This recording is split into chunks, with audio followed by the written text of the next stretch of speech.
가 지금 사실 참 거창합니다. 네. 이게 깃털처럼 뭐 가벼운 토론이라고 그래놓고 결정장애, 인공지능, 인간의 직관 뭐 이게 심각한 단어들이 이제 막 나오는데요. 사실 오늘 다룰 주제가 굉장히 어떻게 보면 정말 이 깃털처럼 가볍습니다. 아하. 그러니까 요즘 선택의 갈림길에서 뭔가를 하지 못하는 분들이 너무나 많아요. 그렇죠. 마트에 가도 내가 이걸 사야 되나 저걸 사야 되나 고민하시고. 대표적인 걸로 뭐 짬짜면 같은 경우. 그렇죠. 짬짜면 같은 경우. 어찌 보면 선택의 폭이 좀 넓어진 것 같지만 실제로 인간이 선택하는 거는 또 그렇게 넓지 않은 경우도 굉장히 좀 많거든요. 서장훈 씨 같은 경우는 네. 이른바 우리가 흔히 얘기하는 결정장애. 네. 어떤 때 주로 좀 느끼십니까? 저는 사실 제가 혼자 살기 때문에 네. 이제 집에 일을 하고 들어가기 전에 항상 편의점을 들립니다. 편의점에 사실 보면 뭐 신제품, 뭐 새로운 게 너무 많아요. 정말 이것도 사고 싶고 저것도 사고 싶고 다 사고 싶은데 편의점에서 정말 결정장애를 제가 많이 느낍니다. 두 분은 90년대 학창 시절을 보내셨죠? 네네. 이게 세계적으로 보면 90년대 학창 시절을 보낸 분들을 메이비 세대라고 하거든요.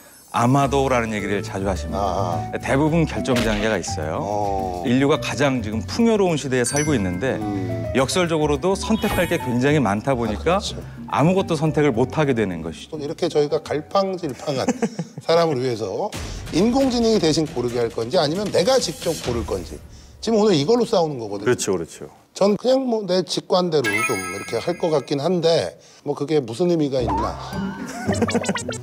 싶기도 하고 하여튼 오늘 토론에서 뭔가 어마어마한 이야기가 오고 갈 것 같다는 예상을 해보면서 지금부터 본격적으로 깃털 토론을 시작하겠습니다. 이게 사실 말이죠. 인공지능이라는 게 되게 어려운 말인 것 같긴 한데 이 개념이 우리 생활 깊숙하게 녹아들어 있긴 해요. 많은 분들이 아시는 큐레이션 서비스. 결정장애 시대에 인공지능을 가장 잘 활용한 예라고 볼 수 있지 않겠습니까? 그래서 큐레이션 서비스 결정장애 해결책이다.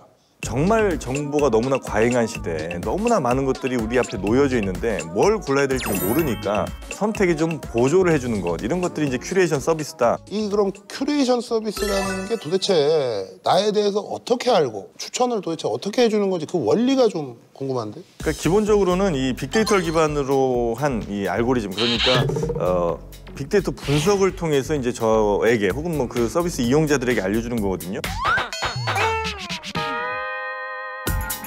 이게 빅데이터로 저희가 사실 뭐 많이 들어봤습니다. 네. 활용도 되고 그러는 걸 알고는 있는데 사실 저희가 잘 몰라요. 정확하게 빅데이터가 뭐죠? 사람은 존재함으로써 데이터를 생산하죠. 사람은 말이라든지 글이라는 걸 통해서 기록을 남겼습니다.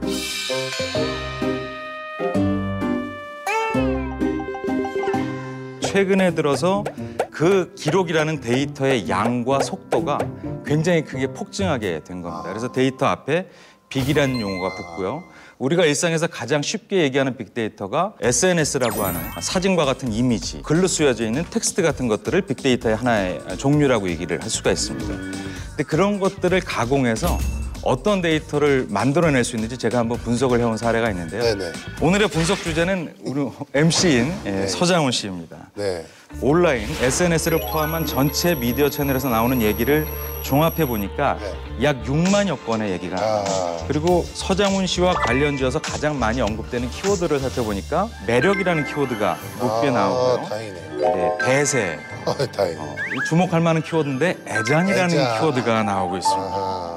저도 크게 공감하는 바입니다. 네네, 짠. 그리고 전체적인 이미지는 우리나라가 자랑하는 국보급 스포츠맨인데 네. 지금 현재는 방송인이나 연예인의 이미지가 큰 비중을 차지하고 있어요. 그리고 이제 개인적인 이미지를 보면 아저씨, 아재, 오빠라는 얘기가 두 번째로 나오는 거 좀 주목하셔야 될 것 같고요. 다행이네요. 건물주라는 얘기도 빼놓지 않고 있습니다. 제 빅데이터 자료가 이렇게 나왔는데 이거는 누가 이런 쓰는 겁니까? 쓰임새를 고민하는 분들은 많을 텐데요. 예를 들어서 광고 모델로 적합할까를 봤을 때 쓰일 수도 있고요. 또 어떤 프로그램을 제작하기 위해서 방송 콘텐츠 제작자 입장에서도 쓰일 수가 있는 거죠. 우리가 얘기하는 그 큐레이션 분야랑도 이제 접목을 해보자면 기업이 소비자들의 어떤 빅데이터 같은 거를 잘 뽑아서 혹은 뭐 분석을 해서 그걸 기반으로 맞춤 서비스를 하게 되면 훨씬 더 기업들 입장에서도 아주 효율이 높아지게 효율이 되고 높겠네요. 그리고 이제 소비자도 굉장히 편한 생활을 할 수가 있다는 거죠. 그러면 우리 편집장님 같은 경우는 지금 사람이 직접 고르는 것보다 인공지능이 골라주는 게 더 낫다는 지금 주장이신 거죠? 내가 충분히 합리적인 판단을 한다고 생각을 하지만 충분히 내 데이터, 내 행동을 누군가가 분석을 해서 추천을 했다면 어쩌면 지금 내가 갖고 있는 판단보다 더 정확할 수 있다는 겁니다. 네, 그래서 나보다 더 나를 잘 알 수 있는 인공지능, 이것이 더 좋은 선택이 충분히 될 수도 있다는 거죠. 이게 참 역설인데요. 저는 큐레이션 서비스를 운영하는 기업을 하고 있습니다. 네. 그럼에도 불구하고 인간의 선택을 존중하는 입장인데요. 큐레이션 서비스라는 거는 사람의 어떤 힘듦, 수고로움을 줄여주고 어떤 선택의 효율성을 높여줄 수 있는 방편으로 굉장히 유용하긴 하지만 그것이 만능이 될 수 없다라는 입장을 갖고 있습니다. 사람 개개인의 취향, 그리고 그런 인공지능 알고리즘 같은 것들이 발전되기 위해서 요구되고 있는 여러 가지 인간의 노력, 이런 것들이 아주 고도화되어야지만 효율성이 같이 높아지는 형태가 되는 것이거든요. 굉장히 솔직하신 분이죠. 왜냐하면 지금 큐레이션 서비스 업체를 운영하고 계신데 직관이 더 제 눈에 눈물이 안 보이시나요? 아니요. 이거는 저는 역설적으로 만약에 대표님이 이렇게 얘기를 하신다면 더 믿음이 가요. 왜냐하면 본인이 이거를 이런 문제점을 알고 있으니까 계속 이거에 대해서 노력을 하시겠구나라는 생각이 들어서 하여튼 굉장히 감동을 받고 있습니다. 그러면 저희가 어떤 주말 아침에 일어나서부터 잠들기 전까지 큐레이션이 어떤 역할을 하는지 한번 살펴보도록 하겠습니다.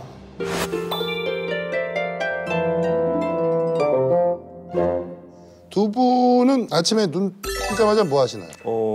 조금 뭐 실례된 얘기일 수 있겠습니다만 아침에 일어나면 아내에게 입맞춤을 합니다. 방송인이세요, 그죠? 방송에서 이런 말씀을 하시고. 전 뭐 두 가지 중에 하나입니다. 화장실을 먼저 가거나 아니면 물을 먼저 먹거나. 보통 많은 분들이 잠을 좀 깨기 위해서 음악을 플레이하시는 분들이 굉장히 많으신 것 같아요. 요즘은 음원 스트리밍 어플에도 큐레이션 서비스가 다 포함이 되어 있죠. 그렇죠. 근데 굉장히 편해요. 내가 예를 들어서 아이유의 뭐 금요일에 만나요 이런 것들 일일이 다 선택을 하면 시간과 노력이 많이 들어가는데 내가 고르지 않았는데도 내 취향을 잘 맞춰서 플레이해 주는 경우가 있기 때문에 굉장히 이건 또 효율적인. 큐레이션 서비스에서 나오는 몇몇 기능이 다 맞춰주기 어려워요. 그날그날의 기분과 상황이 다 다르잖아요. 오늘같이 추운 날 아침에는 겨울에 어울리는 음악이 필요할 때 싶고. 역설적으로 저는 지금까지 그럼 이렇게라도 해준 서비스가 있었냐고 여쭙고 싶은 거예요. 꽤 나를 알려고 노력하는 어떤 서비스가 있고 굉장히 맞춰준 서비스가 있단 말이죠. 앨범 추천 가이드 앱인 DJ VNP라는 게 있습니다. 내가 들었던 앨범을 평가를 해서 그 평가가 데이터가 돼서 저에게 가장 개인화된 그리고 최적화된 추천 알고리즘을 통해서 사용자의 취향에 맞는 음악을 추천해주는 이런 서비스도 있거든요. 음악 서비스도 점점 진화하고 있고 그래서 결국엔 정말 내가 가장 좋아하는 음악들을 잘 맞춰주는 서비스가 역시 인공지능을 통해서 나올 것이다라고 봅니다. 근데 이 서비스가 많이 고도화되어도 핵심적인 의사결정은 사람한테 의존할 수밖에 없습니다. 왜냐하면 내가 어떤 것들을 듣고 싶다라는 설정도 사람이 하게 돼 있고요. 그렇게 나오는 서비스 결과에 대한 만족 혹은 평가도 사람이 하게 되어 있죠. 큐레이션 서비스가 사람을 만족해 혹은 감동케 하지 않는다면 그 서비스는 아무리 알고리즘이 진화되었다 할지라도 사용성이 없어지는 것이죠. 그래서 늘 중요한 부분에는 사람이 있다라는 것이죠. 저는 제 개인의 예를 들자면 음악 서비스는 충분히 가치가 있다고 생각을 해요. 왜냐하면 하나를 고르고 노래 끝나면 또 다음 거를 고르고 사실 이르기가 시간이 요즘 같은 시간엔 뭐 불가능하거든요. 또 저도 한번 들어보니까 뭐 비교적 나쁘지 않다라는 생각이 들었는데 큐레이션 서비스 중에 제일 황당했던 게 IPTV. 네. 고객님이 좋아할 만한 뭐 영화 해가지고 추천하고 뭐 이러는 거 있잖아요. 그러니까 IPTV에는 알고리즘이 좀 나쁜 걸 쓰나요? 그러니까 아니 왜 나는 예를 들어서 저는 영화를 거의 그것만 봅니다. 그 19금? 아니 지금 법정 영화 이런 거를 완전 매니아예요. 네네. 거의 제가 보는 건 다 그런 거예요. 근데 밑에 고객님을 위한 서비스에는 맨 엉뚱한 것만 다 오는. 이 추천을 왜 하는 거예요? 여기 돈이 들 텐데. 데이터 패턴을 여러 종류로 보게 될 텐데 서장훈 씨라는 분이 일정한 시간에 이런 컨텐츠 유형을 봤다라는 데이터도 하나 있을 겁니다. 근데 서장훈 씨의 연령, 성별 뭐 이런 것들이 있잖아요. 그럼 그런 경향성을 갖고 있는 사람은 또 이런 컨텐츠를 좋아한다는 패턴이 있어요. 그러니까 그것들을 또 우선순위를 정렬하고 분류를 하게 되는데 그 알고리즘이 최적화 단계까지 아직 안 간 것이죠. 그러니까 이게 좀 더 정교화되면 한 3분 있다가 재미없어서 막 빨리빨리 돌려요. 이런 게 행태들이 분석이 될 거란 말이에요. 그러면 아마도 좀 더 정확한 타겟팅이 좀 되지 않을까 싶어요. 저는 거의 어떤 영화를 봐도 재미가 없어도 처음부터 끝까지 다 봅니다. 아, 그래요? 보고 욕을 하죠.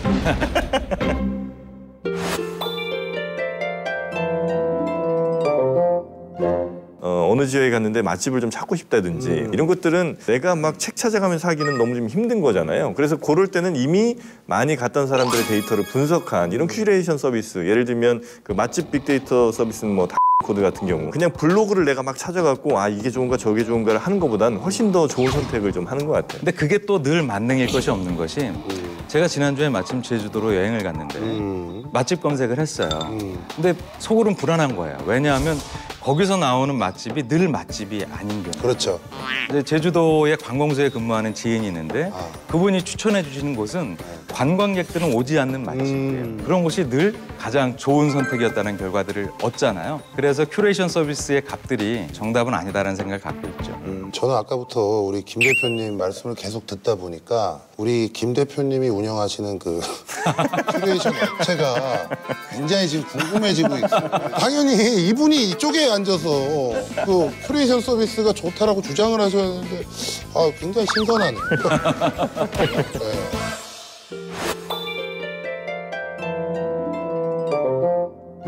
쇼핑할 때도 뭐 이게 뭘 골라야 되나 고민하느라 이게 시간이 다 가요. 옷가게 가서도 사실 옷 고를 때도 쉽지가 않잖아요. 보통 직원의 도움을 받죠. 그렇죠. 그 직원의 도움을 받는 걸 이제는 데이터 분석을 통한 서비스, 컴퓨터 서비스를 통해서 이제 조언을 듣는다는 겁니다. 네. 그래서 올해 한 유명 그 아웃도어 브랜드에서는요, 매장을 찾은 고객이 스키 여행 갈 때 좀 괜찮은 옷 좀 골라줘. 이렇게 이제 주문을 하면 인공지능 시스템이 날씨, 성별 그리고 필요한 내용들을 스스로 찾아서 가장 최적의 패션을 서비스를 해준다는 거죠. 그런데 최근에는 패션 아이템을 구매할 때는 대부분 모바일이라든지 인터넷으로 구매를 하잖아요. 그러니까 쇼핑몰 사이트에 들어가면 A라는 상품을 구매했을 때 이 상품을 구매한 사람들이 같이 본 다른 옷들 이런 것들이 추천의 형태로 많이 나오고 있어요. 그래서 이제 많은 사람들이 그런 것들을 보고 구매 욕구를 느껴서 사잖아요. 그럼 밖에 길거리에 나오면 나하고 비슷한 옷을 입은 사람들이 너무 많겠죠. 많은 거예요. 아니 그럼 내가 패션을 신경 쓰는 이유가 나를 돋보이기 위한 그렇죠. 것인데 교복처럼 입고 다니면 이게 재미가 없어지잖아요. 이런 재밌는 것도 있어요. 미국에 이제 탑이라는 대형 알죠. 네, 마트 체인이 있어요. 거기에서 한 여고생에게 출산 준비물 관련 쿠폰을 보내주는데 그래서 이 여고생의 아버지가 굉장히 화가 났죠. 무슨 짓을 한 거냐 우리 아이에게. 그랬는데 결국 한 달 뒤에 그 아버지가 다시 우리 딸이 임신한 게 맞더라. 굉장히 유명한 얘기인데 그럼 어떻게 은 부모도 몰랐던 딸의 임신 사실을 알았느냐. 향이 나는 로션 같은 걸 쭉 샀었는데 갑자기 무향으로 바꾼다, 무알콜로 바꾼다, 혹은 콜라를 안 먹고 비타민제를 산다. 이런 구매 패턴의 변화를 분석을 한 거죠.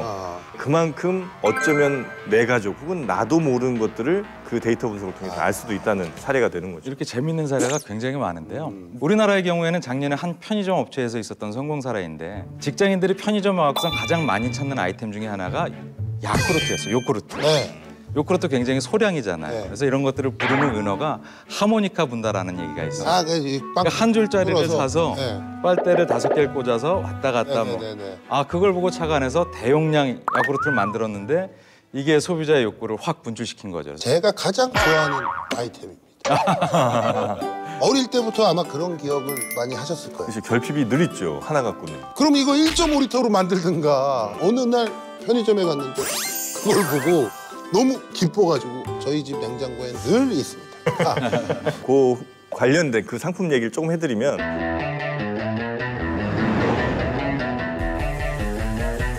맨 처음 우리나라 살아있는 유산균이 좀 위험한 거라고 생각해요. 되게 비쌌어요. 고급 음식. 그래서 이렇게 많이 막 이렇게 먹을 수가 없는. 요거는 제가 전문가예요, 거의. 야쿠르트 그쪽은. 크게 만들면 안 되나? 딴 데서 거기다 더 큰 걸 우와 샀어요. 맛이 좀 떨어지더라고요. 큰 거는 오리지널에 비해서 조금 떨어진다는 거 제가 살짝 알려드리면서. 그러니까 이 큐레이션이 저는 이 사람의 모든 것을 다 결정해 줄 필요까지는 없지만 적어도 어떤 선택을 하는 데 있어서 실패 확률을 줄여주는 데는 대단히 유용하다고 봐요. 그러니까 내가 일일이 찾아다니면서 실패하는 확률보다는 적어도 이런 큐레이션을 통해서 실패 확률을 줄여주는 건 분명히 좀 유용하다. 저도 100% 동의하고요. 우리나라 큐레이션 서비스는 이제 시작입니다. 네. 사용자가 많이 이용하면 이용할수록 결과값이 좋아지는 알고리즘이거든요. 그래서 어떤 정보 보호라든지 시스템의 안정성 문제라든지 아니면은 컨텐츠의 확인 문제라든지 이런 몇 가지 우려 사항만 잘 보완을 하면 이런 서비스를 제공하는 기업이나 이런 서비스를 이용하는 소비자 모두가 만족하게 되는 형태로 발전을 할 것 같습니다. 저는 일단 뭐 SNS나 스마트폰 이런 거를 일절 사용을 안 합니다. 그래가지고 이렇게 다양한 크리에이션 서비스가 있는지 저도 오늘 처음 알았는데 스마트폰은 안 쓰시죠? 이제 곧 바꿀 예정입니다. 스마트폰은. 왜냐하면 너무 힘들어요. 채널 현대카드